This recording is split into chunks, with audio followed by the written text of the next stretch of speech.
జగన్మోహన్ రెడ్డి గారు industry friendly అంటే ఎవరు నమ్మరు.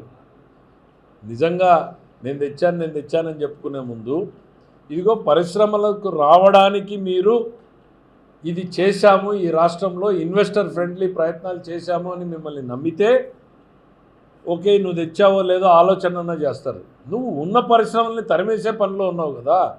5 ఏళ్ళు నీ టార్గెట్ ఉన్న పరిశ్రమల్ని తరిమేసావు.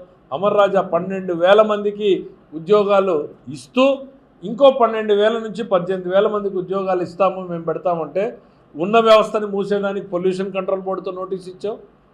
ఇంకో వ్యవస్థను రాకుండా ఉంటే వాళ్ళు తెలంగాణకి వెళ్ళిపోయారు. 18,000 ఉద్యోగాలు గ్రామీణ ప్రాంతాల్లో చదువుకున్న పిల్లలకి ఇచ్చే ఉద్యోగాలు రాకుండా చేసావు.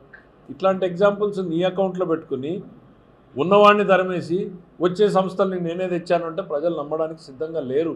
జగన్మోహన్ రెడ్డి గారు అసలు మీరేందో ప్రకటించండి, ఈ రోజుకైనా చెప్పండి, ఎస్ నేను ఇండస్ట్రీ ఫ్రెండ్లీ పరిశ్రమల్ని తీసుకొస్తాను, వచ్చిన పరిశ్రమల్ని తరిమేయను అనేది మీ నోట్లో నుంచి చెప్పండి. నేను అడుగుతా ఉన్నా ఈరోజు.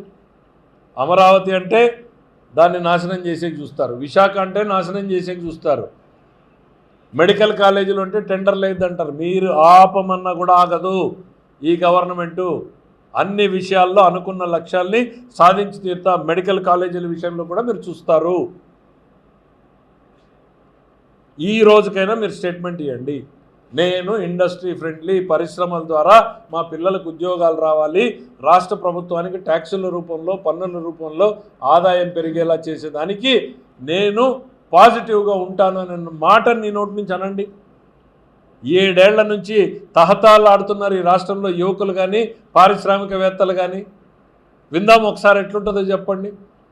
24 గంటలు కొడదాం తందాం ఇవే బండబూతులు వినేటువంటి పరిస్థితుల్లోకి వచ్చాం కదా.